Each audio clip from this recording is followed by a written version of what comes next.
Kasih karunia dan damai sejahtera dari Allah Bapa dan dari anaknya Tuhan Yesus Kristus. Amin. Shalom, selamat bertemu kembali dalam renungan harian Gereja HKBP Resort Surabaya di hari Kamis 24 Juli 2025. Adapun yang menjadi firman Tuhan yang menjadi renungan kita tertulis dalam Alkitab TB2 Yohanes 1 ayat 45 sampai dengan 47a. Filipus bertemu dengan Natanael dan berkata kepadanya, "Kami telah menemukan Dia yang disebut Musa dalam kitab Taurat dan oleh para nabi, yaitu Yesus anak Yusuf dari Nazaret." Kata Natanael kepadanya, "Mungkinkah sesuatu yang baik datang dari Nazaret?" Kata Filipus kepadanya, "Marilah dan lihatlah." Dalam bahasa Batak dikatakan, dapot si Filipus si Natanael jadi didok mado ibana nunga jumpa kami ibana na didok ni si Musa di patik i jala na pinabua ni aka panurirang ima Yesus anak ni si Joseph nasian huta Nazaret. Dungi didok si Natanael mamado ibana tung tarbahen maro na dinggan sian huta Nazaret. Jadi didok si Filipus Roma homar nida. Sampai di sana firman Tuhan. Dan yang menjadi tema kita, bertemu Yesus. Bapak Ibu Saudara-saudara, sebagai orang Kristen, apakah kita sudah bertemu dengan Yesus? Tentu pertemuan yang saya maksud bukanlah pertemuan secara fisik, seperti kita bertemu orang-orang tertentu. Mungkin dari antara kita sudah pernah bertemu. Bahkan pertemuan kita dengan Yesus yang kita imani ada beragam cara. Ada kita bertemu dengan Yesus ketika dalam keadaan sakit, ada yang bertemu dalam keadaan sehat, ada yang bertemu dalam mimpi, ada yang bertemu dalam perjalanan, dan ada yang bertemu di dalam ibadah dan lain sebagainya. Tetapi yang pasti, setiap orang yang mengatakan pernah bertemu dengan Yesus harus ada bukti.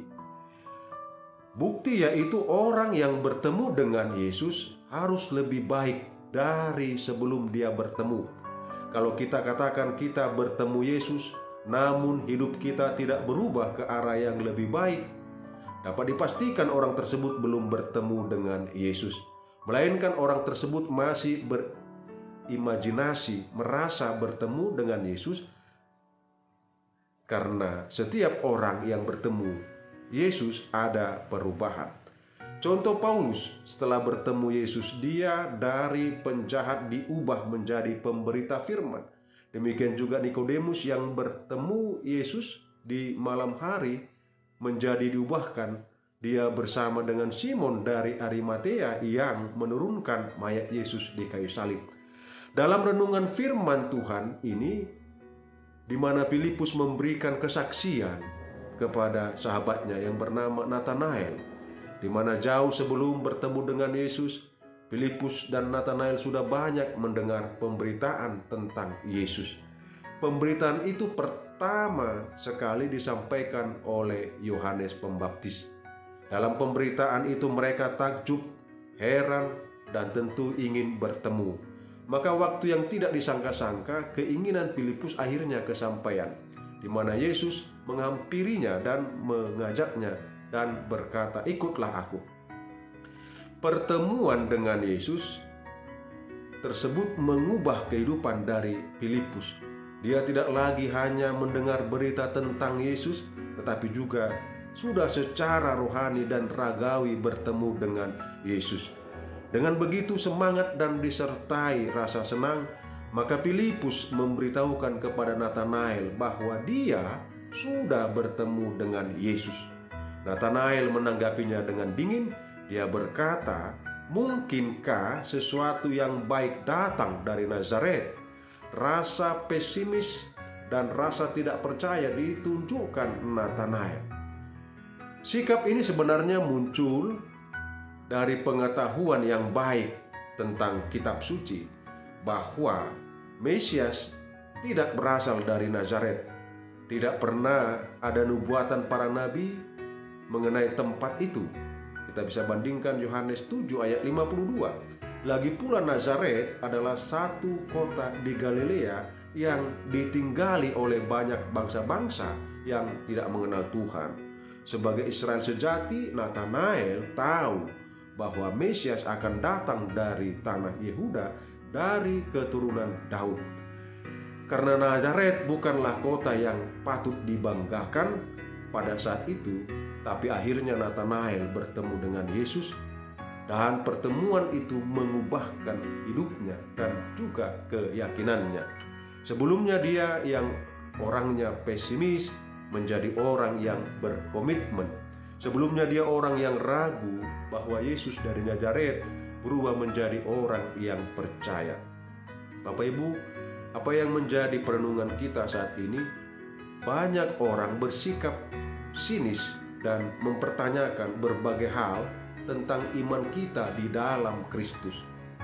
Hendaknya kita tidak menanggapi secara negatif.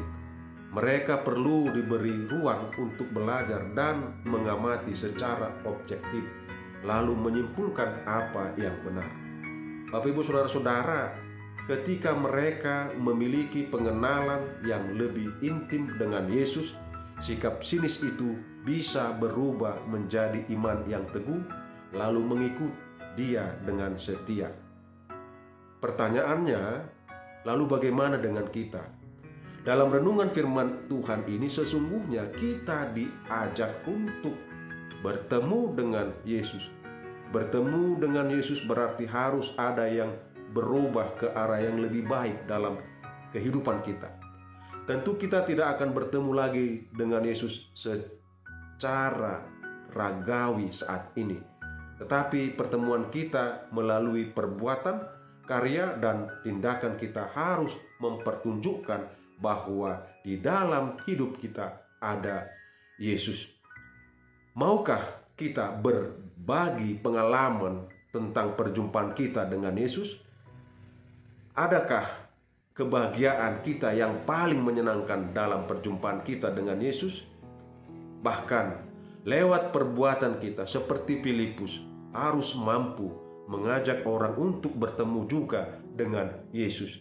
Kita dipakai Tuhan untuk menjadi perpanjangan Tuhan di tengah-tengah dunia ini. Amin. Tuhan Yesus memberkati. Kita berdoa. Tuhan Yesus, kami tahu bahwa kami sesungguhnya menjadi perpanjangan tangan-Mu di tengah-tengah dunia. Ajarlah kami seperti Filipus yang sudah bertemu dengan-Mu dan menjadi saksi-Mu, memberitahukannya kepada banyak orang. Kami juga Tuhan sudah bertemu dengan-Mu dan setiap karya-Mu dalam hidup kami. Ajarlah kami mempersaksikan-Mu dimanapun kami berada. Dalam nama-Mu kami sudah berdoa dan bermohon. Anugerah Tuhan kita Yesus Kristus, kasih setia Allah Bapa dan persekutuan Roh Kudus menyertai saudara-saudara sekalian. Amin.